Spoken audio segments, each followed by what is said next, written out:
Hi, this is Rob Packard from Medical Device Academy. This is a video about the FDA eSTAR pilot program.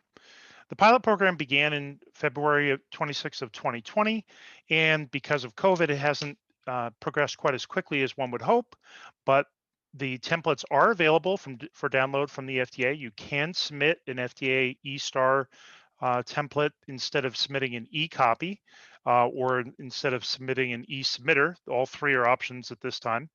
And the intent is to replace the eSubmitter program and eventually get to the point where we can do 100% electronic submissions. So I'm going to jump into the presentation, and this will be recorded on our YouTube channel. But if you have any questions, don't hesitate to contact us. The contact information is at the end of the presentation. Thank you.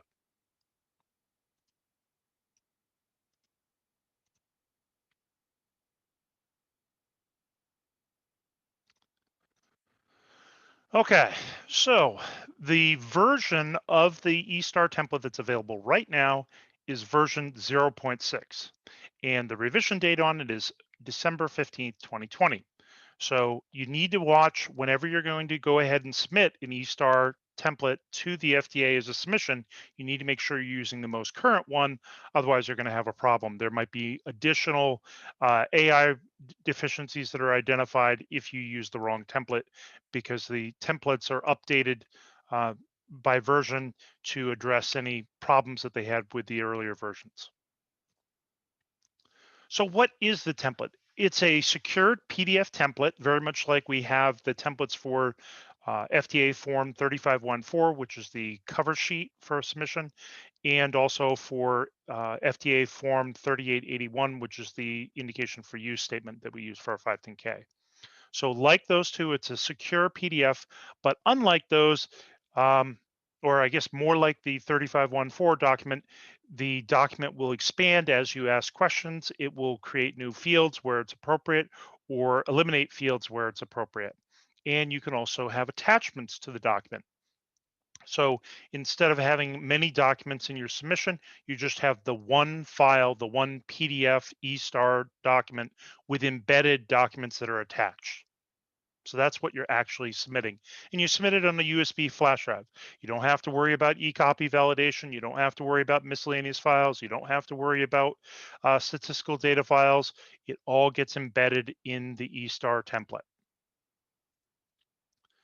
So what are the benefits of just an e-submission in general? Because both this and the eSubmitter software are e-submissions. They automate it. They have auto filling of content. They make sure that you're not missing anything that should be included in a submission.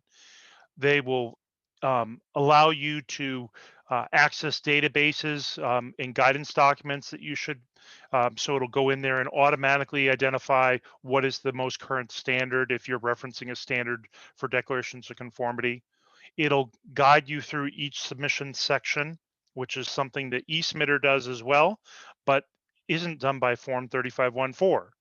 Um, it will automatically verify that you've completed the entire submission, so you can't just submit something that's incomplete. It won't allow you to.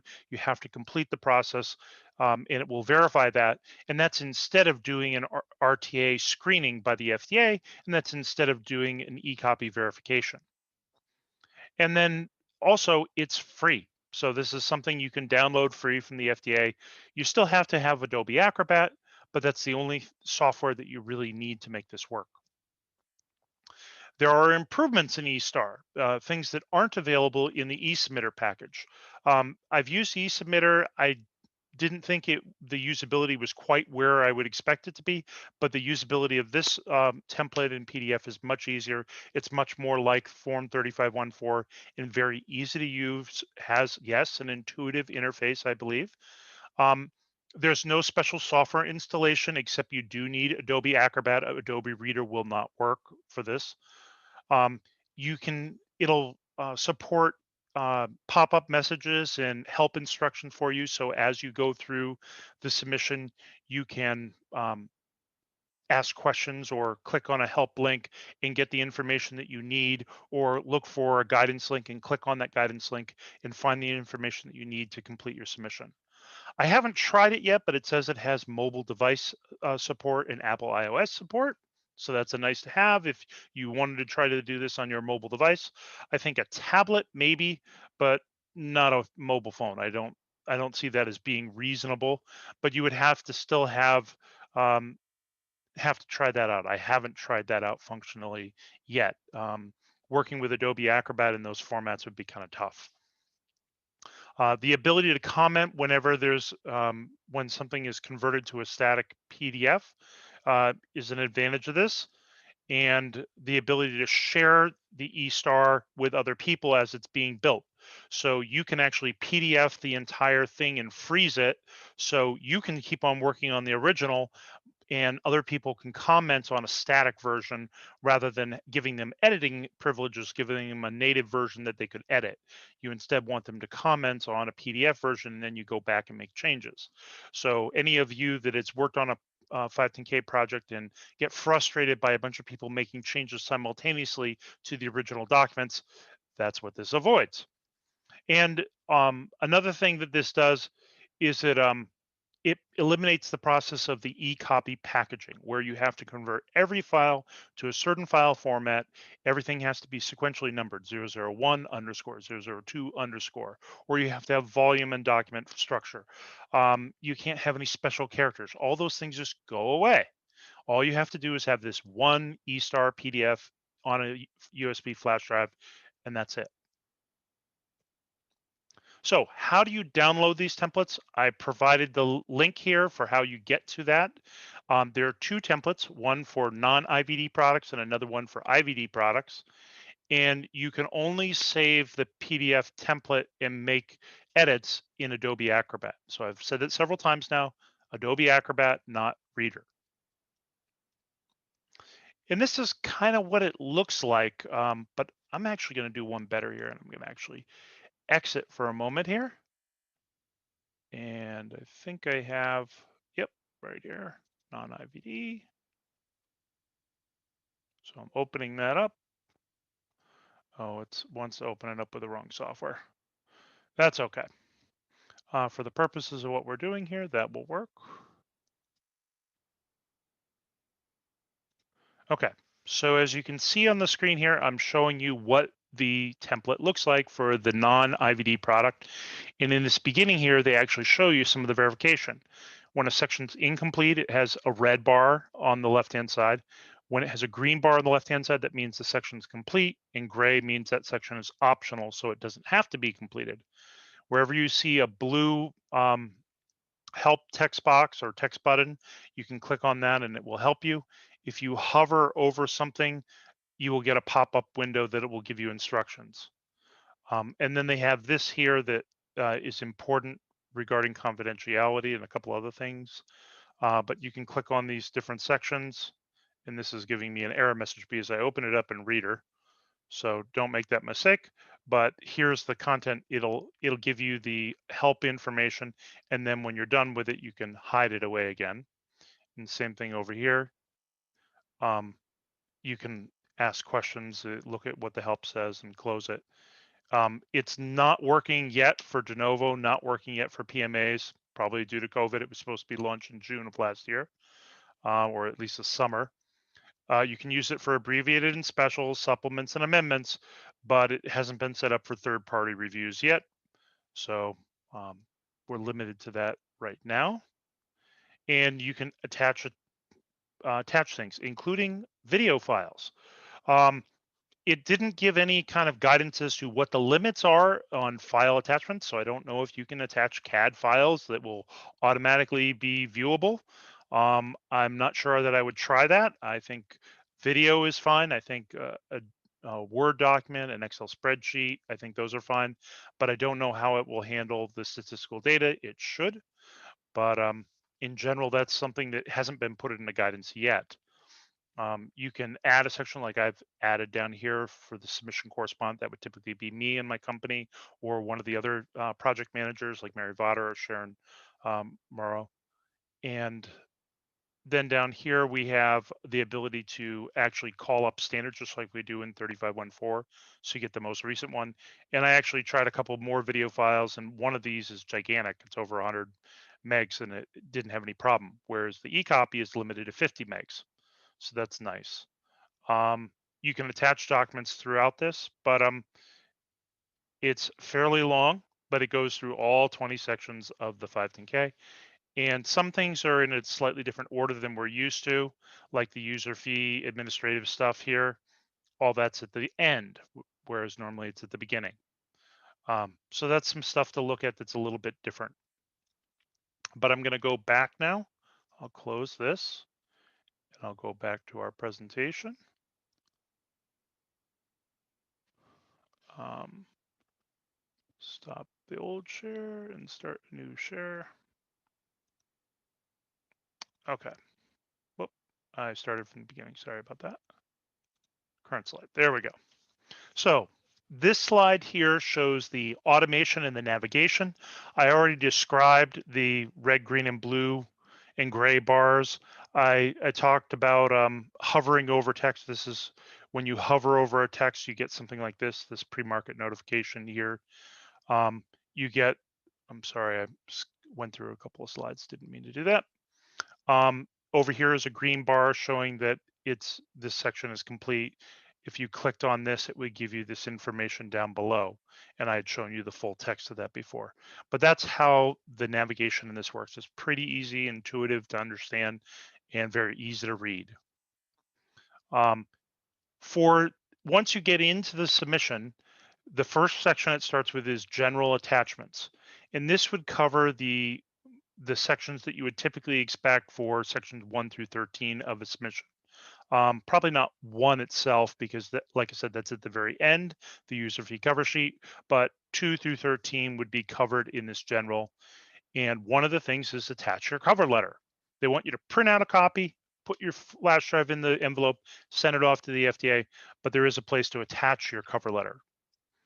There's also a place for supplemental information about the standard. So you can say we comply completely with this standard, or if you needed to provide additional information, such as you deviate or didn't completely, there was some reason why that standard didn't apply for certain sections, then you would include more information like a declaration of conformity.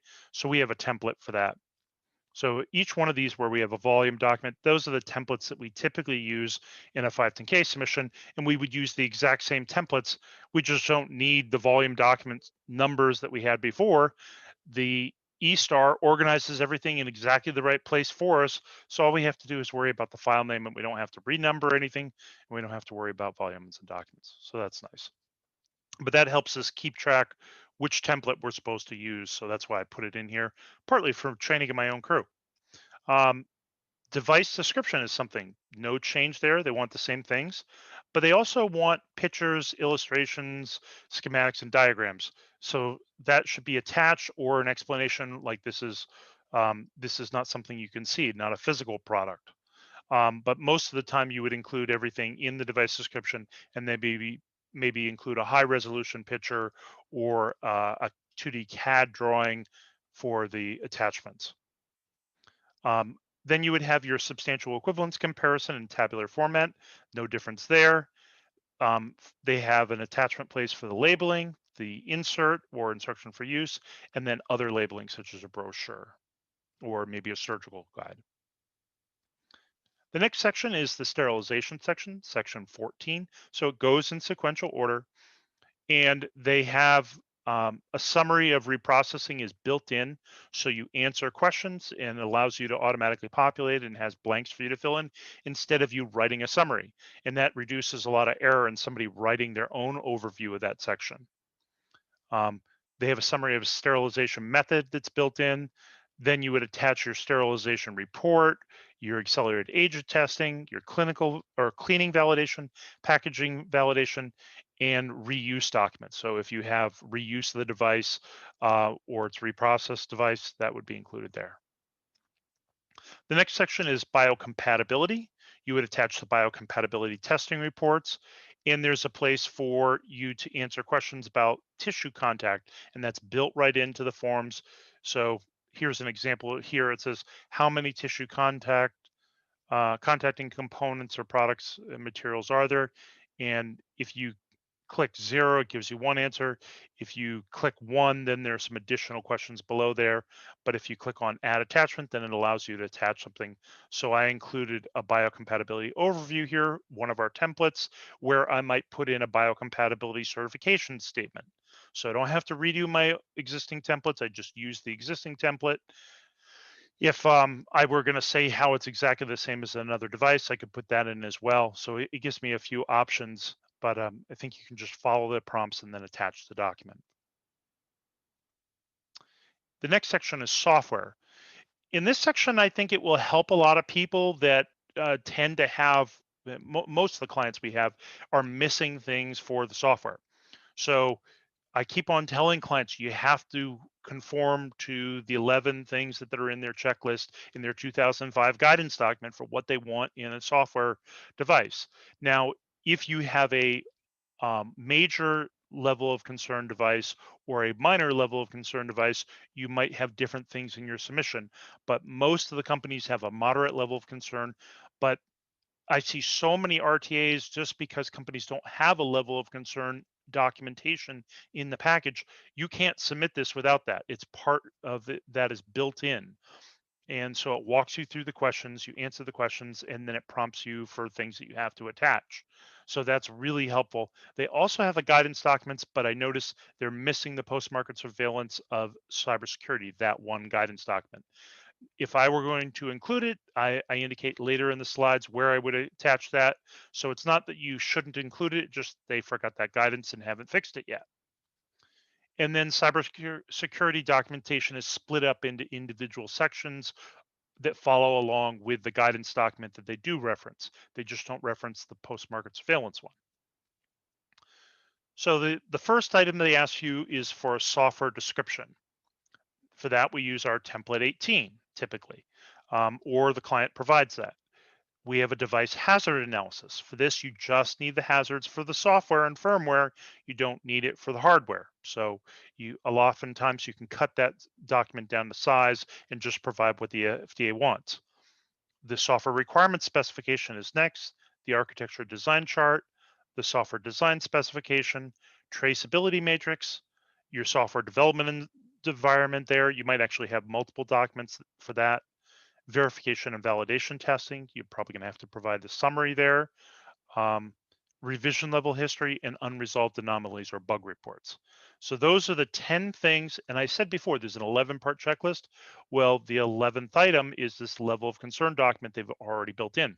So that's your 11 things. You've got 10 here, and then number 11 is here. Then your cybersecurity section. You have risk management, which has 4 parts: threat modeling, cybersecurity vulnerability risks, cybersecurity controls, and traceability matrix, specifically for cybersecurity risks. And then they want a plan for continuing support. And that's where I would attach the post-market surveillance plan as well. You should address this issue and look at their help button and answer that. But that specifically refers to a section of the cybersecurity document, whereas the post-market surveillance plan is something above and beyond that. So I would put both as attachments in that section. And then the next item is a plan for malware-free shipping. So how do you make sure that your product, if you're shipping it out to a company, whether they're downloading it from the internet and installing it on their computer, or you're shipping them out a flash drive, or they have a dongle or whatever, how are you making sure they don't get malware? And then cybersecurity labeling that you're going to put in your IFU, warnings and precautions to help them avoid any problems that would be related to cybersecurity for their device. The next section is interoperability. They've clearly put this in the software and firmware section. Um, so it's in section 16. I usually think of it as being in the electrical safety section, but it's really a hybrid area because it's interoperability. It's interoperability of your software and your hardware interface for a device. And so this is looking at various aspects that really fall in between the two sections. So it makes sense to put it here just as much as it does in the next section. But if you have an electronic interface that's inactive, you would select, oh, is I think I might have had a typo here, but basically for these three questions, it was if you have the answer no, then you must describe the interface and attach the following. So these are the three documents that you would have to attach. And I might have a typo here. I might have been active instead of inactive, but I'll have to go back and check. Um, but when you go into the eSTAR template, it will ask you each of these questions. And if you answer no to each question, then it'll have you attach these. If you answer yes to any one of these, then it won't.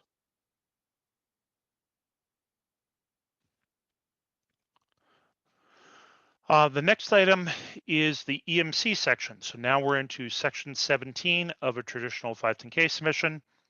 The EMC considerations are built in. So each of the questions that they want you to address in an EMC summary, they're already built into that template. Another thing is the EMC emissions and immunity testing information. They ask you to input that manually into the forms. The emitters, allowances, deviations, anything that you had to do to pass your EMC testing.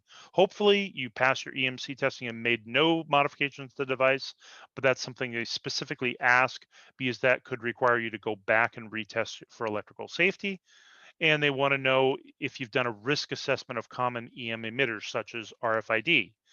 With the new 4.1 version of IEC 6601-1-2. It includes RFID frequency of testing, the lower frequencies, whereas the traditional um, immunity testing is the higher frequencies. And then, of course, is the AIM standard that a lot of people are learning about. AIM is and that has some long number after it. So instead of doing that, what most companies are doing is the 4.1 testing to IEC 6601-1-2. There's a section for wireless technology, and there's a section for you to attach your test reports for EMC testing. In the wireless section, they talk about what is your wireless link? What is the environment of use? They ask questions about wireless coexistence testing. So that's something a lot of companies forget, and I see a lot of RTAs for not doing that coexistence testing. That would be if you have two devices of the same brand, same model, and how do you make sure which one is communicating with, let's say, your hardware, like your cell phone? Um, well, you would do wireless coexistence testing and make sure you have encryption and pairing that has a password. And then you would actually test to make sure that's working. And then we have RF wireless labeling that should be included as well, and that's covered in your guidance documents as well. The next section is electrical safety, also in section 17. Here we want our electrical, mechanical, and thermal testing so that they see how hot the device gets, look for mechanical issues as well as the creepage and clearance, insulation, different things like that. And then you have your EMC, wireless, and EMT testing reports. So all three sections, EMC, wireless, and EMT testing, all get included at the end as attachments. The next section is performance testing, and this is really sections 18, 19, and 20 of your submission, the last three sections of a 510K submission. And if you're going to use the eSTAR template, it actually has checkboxes. What kind of data are you providing? And you click which one. So it could be any one of these. It could be all three of them. It could be any two of them. You don't always have all three.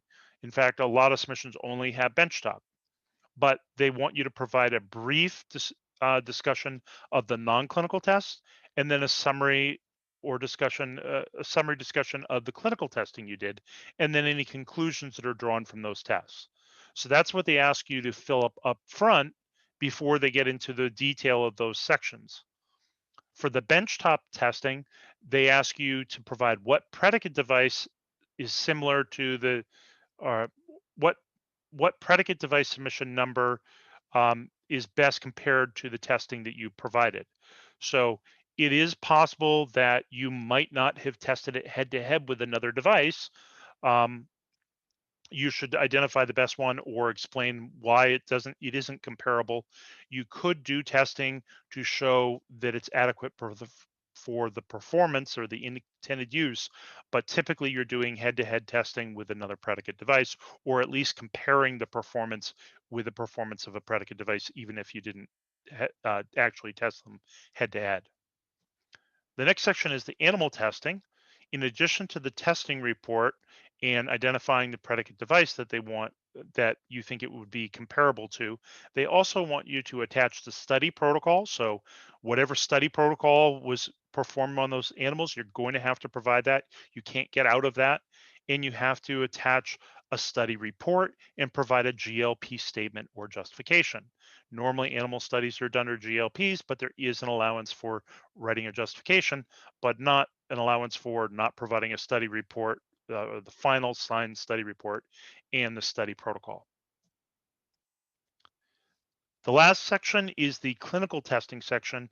In addition to what predicate device would it be comparable to and attaching the testing report, here they ask the question, does this study include any PRO or PPI? So PRO is patient reported outcomes. Um, I think the PPI is the investigator outcomes. So they're asking you, if you provided this, where can it be found in the submission? What attachment would it be in? What section would it be in? And then a statement of compliance with good clinical practices, GCPs. And then it asks questions about whether the study was conducted in the US, outside the US, OUS, or in both locations. If it was conducted outside the US, then they want a GCP compliance statement or justification for why that wouldn't have affected it, or a waiver, one of those three. So it's not that you can't do studies outside the US. You just need to address these one of these three methods of satisfying the FDA that the clinical data is acceptable.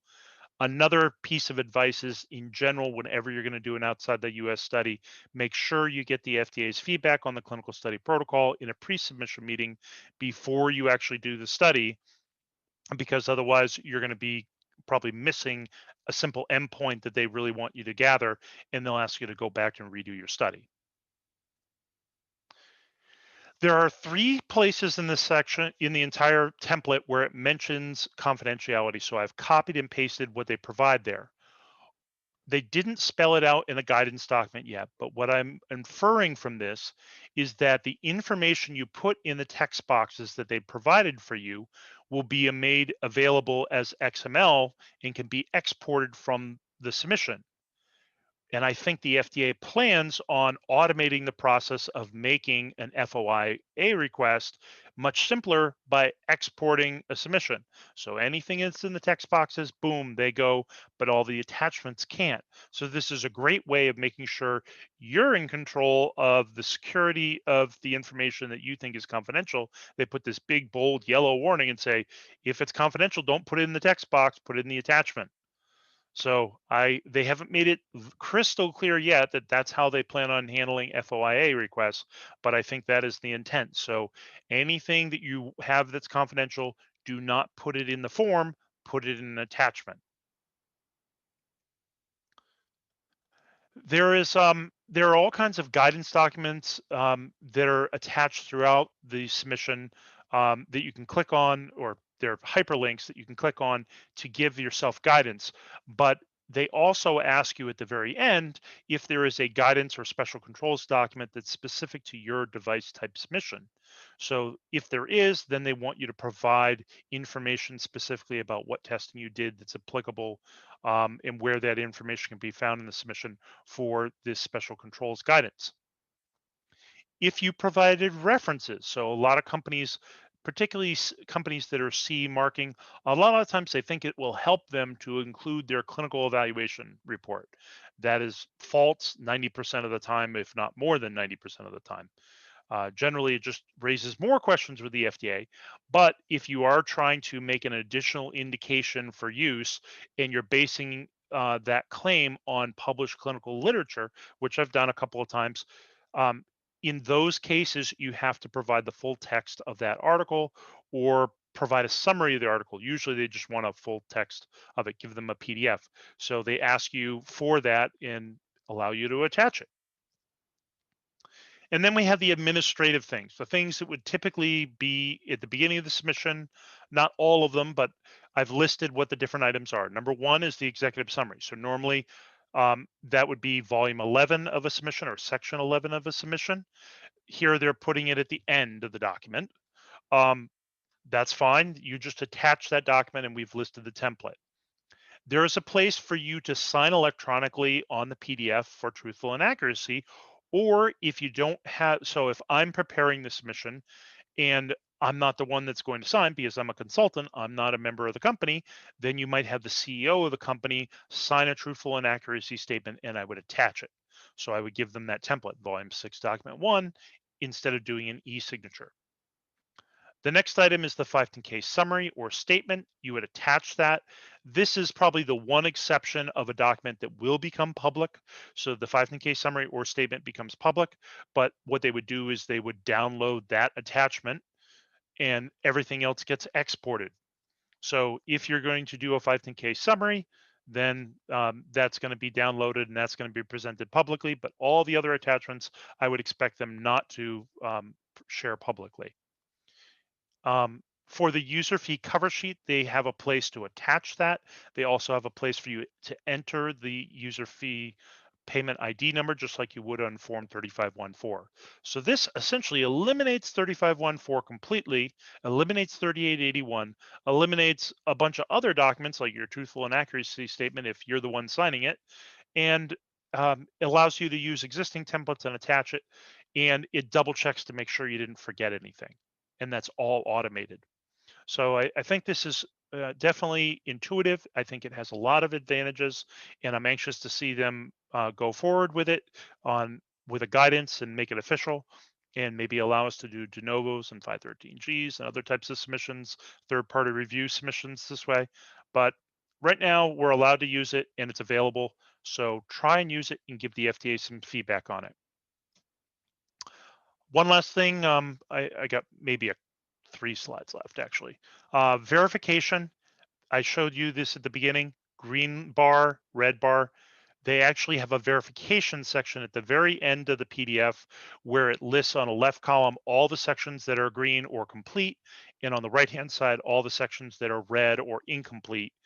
And it also allows you to export the XML. This is how I think the FDA is going to export things for FOIA requests. You can also import things. So if you prepared some other submission and then you wanted to copy that same information over to the submission, you could do that. Or if you wanted to start a new submission, um, I can think of a couple ways that this might help the workflow for our company. But in general, this is one of the options that they have is to import and export XML information. For delivery instructions, they actually have a section at the end for delivery instructions. Read very carefully. There's a line that splits the bold statement in half. That it wasn't intended to split it in half. Just that's how the formatting of the document happened, because I believe it's at a page break there. So you need to be very careful. You read this whole sentence, not half of it. So the submission does not need to be eCopy compliant, nor does the eSTAR PDF need to be zipped and placed in a miscellaneous files folder. That's eCopy instructions. That's not eSTAR. So this is what you do, what it says here. So unresolved issues. So I went through the whole thing. I identified potential issues and I sent in an email to the person that was the FDA contact. Here's some feedback on it. I like it. I want to use it, but here's my issues. Number one, there's no guidance. So even though the FDA did publish a webinar about this publicly, and I've confirmed with multiple reviewers, yes, you may submit an eSTAR. That's okay. There haven't been a lot of them, and a lot of people are feeling uncomfortable about this, and they want me to double check after I've already double checked. So a guidance would be really nice, and then I could just show them the guidance. Number two, what types of attachments are allowed? It says that JPEG, it says that video files can be attached, and it gives an example, and I tested it, but I don't know what the limits are. It says that they tested up to 1 GB and it worked, but it doesn't say if there are any limitations. And my suspicion is they don't intend there to be any limitations at all, but sure, somebody will find some while they're debugging it. And then they'll put that in the guidance document. For right now, doesn't look like there are any limitations on attachments. So I said, can video be included as an attachment? I put that question in before I read the PDF that says, or the watch the webinar that says, yes, you can. But still, what formats? MP4 format or some other format? because there are multiple video file formats out there too. A lot of people can't play like a .mov file on their iPhone, so that's an important question. Can statistical data be included as attachment? I'm assuming that's what you attach when you're in the section 20 for clinical data, but it didn't specify. So that would be another, please confirm. Is there um, a file size limitation of the attachment? They said they tested up to 1 gig, but did they test everywhere? And what is the total file size of your PDF? It's going to get gigantic if you have a bunch of video files attached or a bunch of CAD files. The guidance for the post-market surveillance plan for cybersecurity is missing. I mentioned how I would handle that, but it would be nice if they attach it so people don't forget it, because I see that being a big AI request. And then there's no place to attach a confidentiality request. My suspicion here is they're pretty much saying anything you don't put in an attachment except the 510K summary will remain confidential. Anything you put in the form itself, that's public. And I think that streamlines their FOIA process that takes 2 years to complete. So that'll be nice for companies that want to get FOIA requests and be great for companies that want to keep their information confidential, but it'd be nice if they put that in writing. And last but not least, there's no option on the form for a third-party reviewer. It's only set up so you can do it for an FDA user fee payment. So you'd think at the very end there, you'd click no, it's not third party, or it's not FDA, it's going to be third party instead, and it wouldn't ask you for that. And instead, it might ask you something else that's specific to that third party reviewer, like maybe attach something for the third party reviewer, authorizing them to act on the FDA's behalf with review of your submission. So that is the end of the presentation. Anybody that has additional questions, don't hesitate to schedule a meeting with me. I have a calendar link here at the bottom. You click on that and you can go in and schedule a meeting with me. That's my phone number. It's a Google Voice number, so it forwards to my phone or wherever I am. My email, you can send me an email anytime. It's been around since like 2004 or 5, so it's I've had that forever. And then my Skype address that I never use unless I have somebody that insists upon using Skype. Pretty much use Zoom exclusively. So when you schedule that meeting down there, it'll automatically send you a Zoom link. um, One other thing, I created a special template for the cover letter, so I will try to provide a link somewhere so you can download that, um, or just shoot me an email and I will send you the link. Happy to do that. But eventually, we'll get everybody the access to that cover letter. That'll help them as well. So I hope this is helpful, not only to those of you that are watching this for the first time and wondering about what is an eSTAR submission, but I also hope it's helpful to my team, because I'd like to see all of us try to use this eSTAR more frequently and make it more to the mainstream pathway, because it looks like this is the direction the FDA is going to go. And I guess maybe I will have to change all our other emails. Everybody's FDA e-copy right now. Maybe we'll have to change it to FDA eSTAR. Um, but anyway, I hope this is helpful to you, and I learned a lot in the process of creating the video, and I hope you learned a lot by listening. Thank you. Bye-bye.